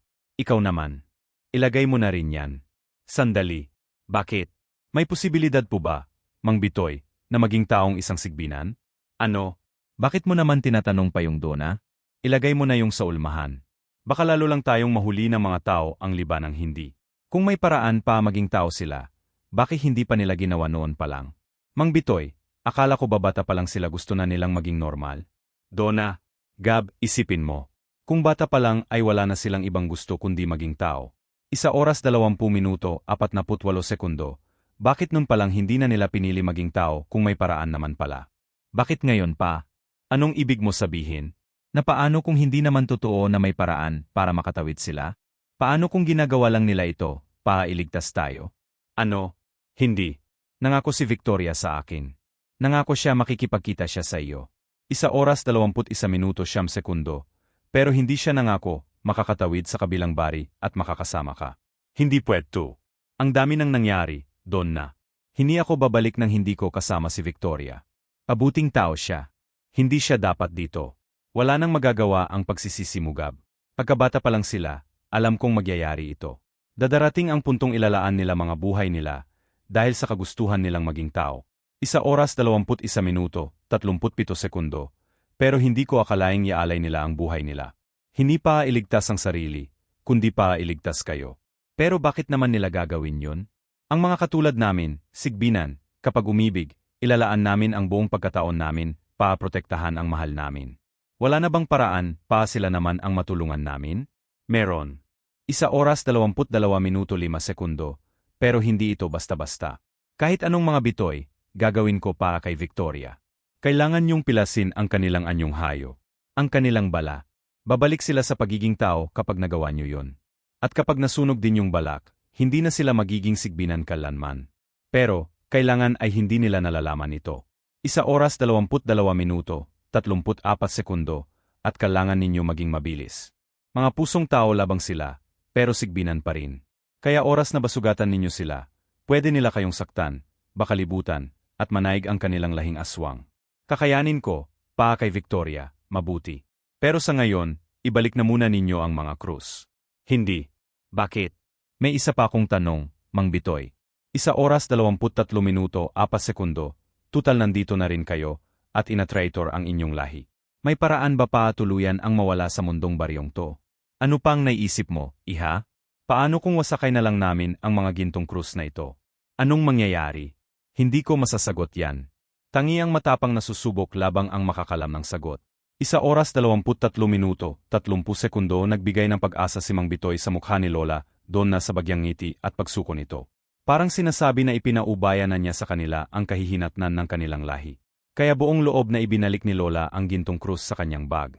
Inuha rin niya ang kay Lola Gab na noon ay nagtataka sa biglang mga nabubuong plano ni Lola.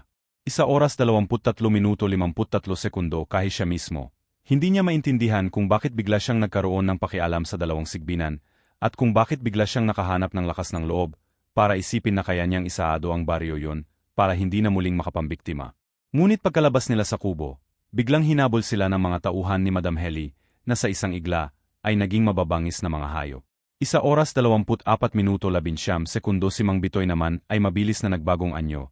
Naging kabayo at agad nilang isinakay sina Lolo at Lola sa kanyang likuran. Itinakbo sa madilim na gubat kahit sikat na ang araw. Nang kalahati pa lamang ang kanilang nilakbay, napalibutan na sila ng malalaking hayop. Kitang-kita ni Lola doon na kung paano kumikisla ang mapupulang mata ng mga sigbinan. 1 oras 24 minuto 30 sekundo. Parang gutom na gutom ang mga bibig na nakabuka at tumutulo ang laway habang nakatingin sa kanila. Biglang tumalon mula sa malayong dalawang malaking aso sa kulay, at itsura pa lamang ay nakilala na ni Lola Donna na sila si Victoria at Emilio. Pumalibot ang dalawa sa kanila, handang protektahan kung anuman na mangyari. 1 oras 25 minuto 2 sekundo ngunit wala ding balak na umurong ang mga aswang sa paligid. Nang ang isa ay tumalon pa simula ng atake, mabilis itong hinarang ni Emilio. Si Mang Bitoy naman ay ibinaba sila at sinipa papasok sa ilalim ng malaking puno. Nakakulong sila sa naglalakihang mga ugat habang ang tatlong sigbin, ang pumuprotekta sa kanila, ay nakikipaglaban sa sandamakmak na mga aswang. 1 oras 25 minuto 26 sekundo isang kalmot, at kagat ang kanilang sinalag para protektahan sila Lolo Gab at Lola Donna. Ngunit isang malakas na ungol mula sa malaking hayop na may nakakatakot na itsura ang nagpahinto sa mga sigbinan. Itang-kita ni Lola Donna kung paano magalang natubabi ang mga sigbinan para makaraan ng malaking aso na may nakakatakot na mga mata. 1 oras 25 minuto 49 sekundo mapupula at bakas ang katandaan sa mala. Pagkatapos ng huminto ito sa harap ni Mang Bitoy, Victoria at Emilio, mula sa pagiging halimaw ay bumalik ito bilang si Madam Helly. Ganon din naman ang ginawa ng lahat. Imheni, ganon din naman ang ginawa ng lahat. Anong nagawa ko sa inyong dalawa, papagtaksilan niyo ako ng ganito? Sa lahi ng sigbinan, wala po nanay. 1 oras 26 minuto 16 na sekundo magbunti kayong ina. Alam kong mahalo kami. Pero hindi po kami katulad ninyo. Hindi po namin gusto ng gulo. Gusto lang namin mamuhay ng normal. Nahihibag na ba kayo? Ipinangan na kayong mga sibina. Bakit angangarin ninyo ang buhay ng mga mahihina? Yon lang nga po eh.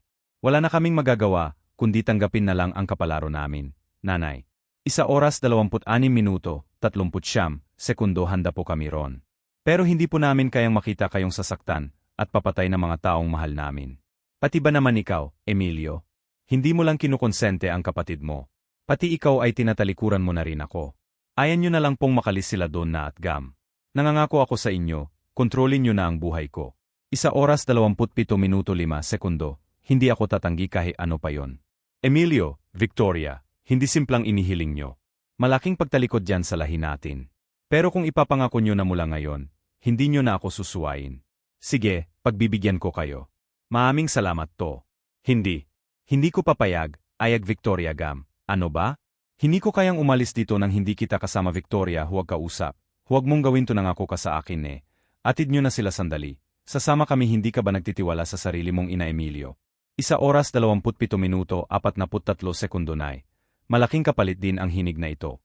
Ang ibibigay namin sa inyo. Gusto lang naming masigur na patas ang lahat. Emilio, nakakalimutan mo na ba na ako ang ina mo? Ako ang pinuno ng baryong to. Sa akin kayo nagmula.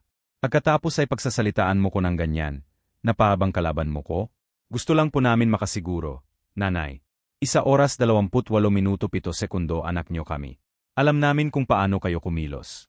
Kung hindi namin mayahatin sina Don at Gab, may posibilidad na saktan nyo sila at patayin. Hindi ko na talaga gustong tapas ng Lamb of Victoria. Kung hindi kayo susunod sa akin, pues, wala tayong kasinduan. Ngayon din, ako mismo ang papatay sa dalawang yan na sa haapan ninyo. 1 oras 28 minuto, 32 sekundo sa isang iglap muling bumalik sa anyong halimaw ang mga sigbinan. Ganon din si Emilio at matapat niyang binalibutan sina Lolo Gab at Lola Donna para protektahan. Kasabay ng mga nakakakilabot na alulong ay ang malalalim na paghinga ni Lola Donna. Hindi na niya alam kung ano ang magiging kahihinat na ng lahat, Sir Jupiter. 1 oras 28 minuto 53 sekundo, kahit anong anggulo pa niya tingnan. Alam niya na talong-talo sila, at parang hindi na makakalabas sa baryong yon. Ngunit nang lumingon siya kay Lolo Gab, umiyak ito. Tikumang bibig, masama ang tingin sa mga aswang sa haapan, at paabang handang lumaban, kahit isa lamang siyang normal na tao. Sa puntong yun, hindi napigilan ni Lola Donna na masaktan pa sa matalik na kaibigan. 1 oras 20 minuto 11 sekundo, kahit hindi niya alam ang nararamdaman nito. Alam niya sa sarili na kung siya ang mapapahamak at silulugabang nasa panganib, kaya rin niyang maging matapang. Mula sa kanyang bag, inilabas ni Lola ang 2 krus. Ibinigay ang isa kay Lolo, at hawak niya ang isa na parang hudyat ng pagsasalpukan ng mga sigbinan sa kanilang paligid. 1 oras 20 minuto, 42 sekundo ng mga sigbinan sa kanilang paligid. Habang nakahanda sa posibleng atake, ginamit nila ang gintong krus bilang sandata. Nang magkaroon ng pagkakataon, sumakay sila sa likuran ni Victoria, at Emilio na paabang alam na balak nilang tulungan sila. At agad silang tumakbo palayo. Sa bilis ng kanilang kilos, halos mahulog si Lola Donna sa likod ng halimaw. ngunit mabilis siyang nakaiwas sa mga humahabol. 1 oras 30 minuto 5 sekundo ilang beses siyang tumalwas sa mga humahabol. Ilang beses siyang tumalaw at gumulong sa lupa, bago muling sumampa sa likuran ni Emilio at tumakbo. Nang tanaw na nila ang boundary ng dalawang barangay, nagkatinginan sina Lolo Gab at Lola Donna. Saglit na tumango, magbigay ng sinyal sa isa't isa. 1 oras 30 minuto 29 sekundo pagkatapos noon, sabay nilang itinusok ang dulo ng gintong krus sa likod ng mga sigbinan. Mabilis nilang hinawi ang balat ng mga halimaw gamit ang krus, at malakas namang pumalahaw ang dalawang halimaw, at tumilapon sa biglang pagtayo, at pagdama sa rasaktang katawan. Agad namang tinakbo ni Lola ang kariton ng kanyang paninda. 1 oras 30 minuto 48 sekundo kasama si Lolo Gab. Itinulak nila hanggang makalampas sa boundary. Pagkatapos ay nagmadaling binuhusan ng gas ang uling, silindihan at sabay na inihagis doon ang mga balat na nakuha nila sa dalawang halimaw. Nang lumingon sila, sakto namang bumagsak ang katawan ng halimaw at muling bumalik sa pagiging tao. 1 oras 31 minuto 6 sekundo. Hindi na nagaksaya ng oras sina Lolo at Lola. Tumakbo sila pabalik tulungan sina Emilio at Victoria na masyadong mahina dahil sa mga suga. Nang akmang sasakmalin sila ng isang halimaw, bigla silang umangat na apat sa ere, tumalsik at pangsakong ninihagis lang 5 bitoy na nasa anyong kabayo. At saka sila hinatid sa boundary. 1 oras 31 minuto 30 sekundo pabagsak na tumalsik ang apat sa labas, habang ang mga halimaw ay umurong na parang mga tutang natakot bigla.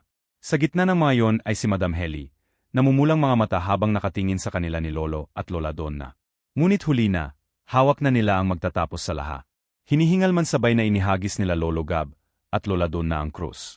1 oras 31 minuto 53 sekundo sabik na abangan ang susunod na mangyayari. Anong binagawa ninyo? Pasensya ka na, Emilio. Pero hindi ko na kayang hayaan na may mabiktima pa ulit sa bariyong to. Kailangan na itong matapos.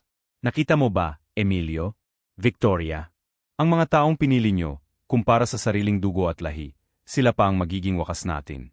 1 oras 32 minuto 24 sekundo na, pasyawarin mo kami. Pero mas mabuti na ito kasi tuloy ang tayong lumalahan. Hindi namin gustong mamuhay sa dilim, habang may nasasaktan. Madam Helen, hindi po masasama ang anak ninyo.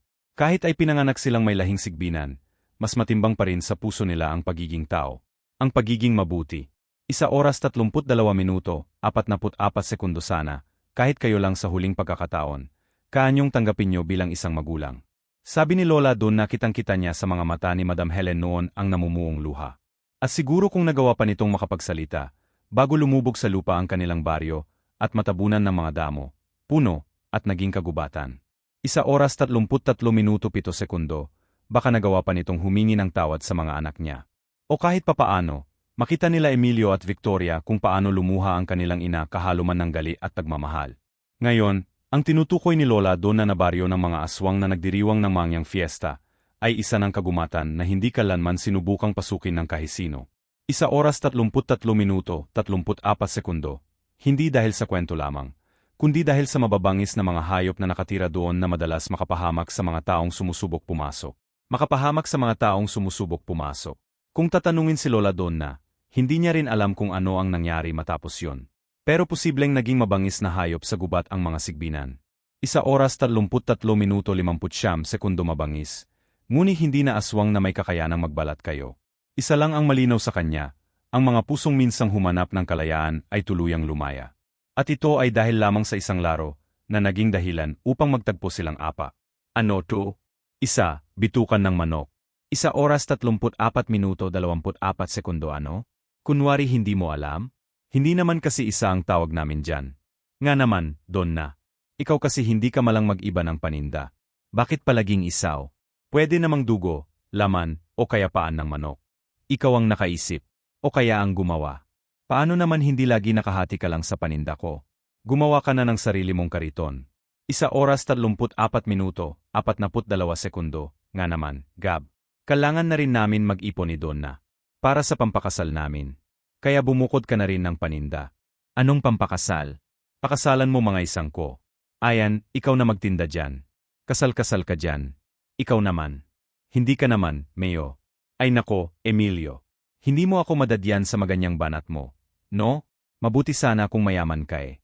1 oras 35 minuto 7 sekundo hindi eh. Ampun ka pa ni nanay sa bahay. Botong-boto naman sa akin ang nanay mo ay. Gusto nga kaagad niyang magkapoy. Ay, Diyos ko!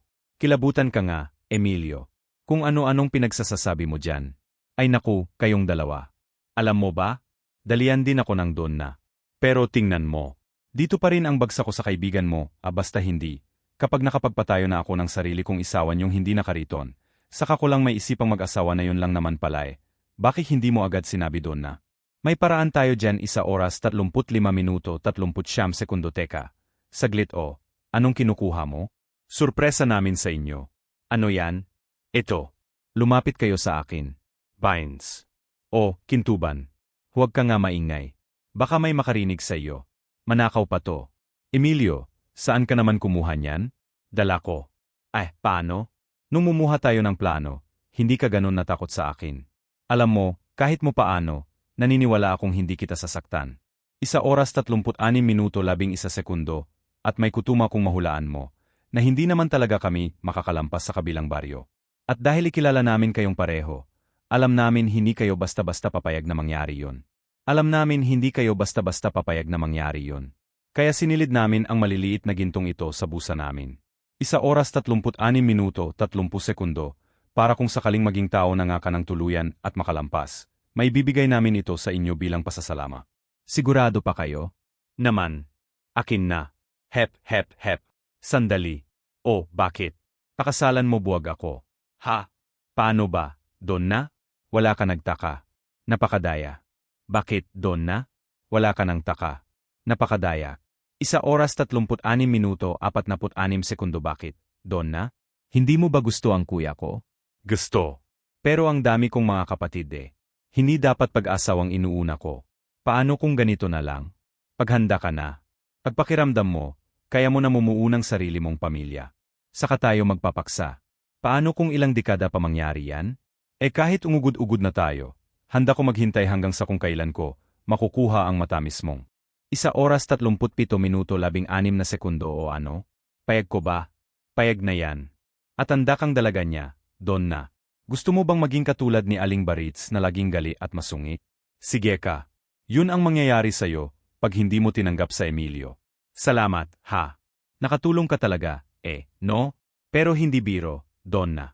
Kilala kong kuya ko. Ni minsan, hindi yan nakuha ng babae. 1 oras 37 minuto 39 sekundo, kahit paan ang paglapit ng babae sa kanya. Kaya ngayon, sigurado akong tutuparin niya mga pangako niya sa'yo. Sige, pumapayag na ako. Yes. Wala mo ang isa. Hindi ba maghihintay ka kahit kailan, sabi mo? Naman, kahit kailan. Paglako. Kailan? Maglako. Hindi nga binigo ni Emilio. Sabihin na natin ang aking lolo, Emilio ang kanyang mga pangako kay Lola Donna. 1 oras 38 minuto 16 sekundo, kahit ang mga kapatid at kamag-anak ni Lola Donna noon ay humanga sa matiyagang paghihintay ni Lolo Emilio. Hanggang sa lumipas ang 4 na taon, si Lola Donna na mismo ang nagpakasal sa kanya. Sa puntong yun, natupad na niya ang kanyang pangarap. Hindi lamang pangarap sa buhay, kundi pangarap na naging sandigan at ikinabubuhay ng aming pamilya. 1 oras 38 minuto 40 sekundo hanggang ngayon. Hanggang ngayon. At ng kanyang asawa na si Lola Victoria. Pati na rin ang aking Lola Donna at ang aking malambing na Lolo Emilio. Kung isipin kahit ako ay nahihiwagaan sa kwento ni Lola Donna, ngunit kilala ko siya. Hindi siya nagsisinungaling. Prangka at laging totoo lamang ang sinasabi ng bibig niya. 1 oras 30 minuto 22 sekundo kaya nga po siya ang paborito kong lola. Hanggang dito na lang po ang aking kwento. Sir Jupiter. Sana po mapili ninyo itong kwento ko. Maraming salamat po sa pakikinig. You.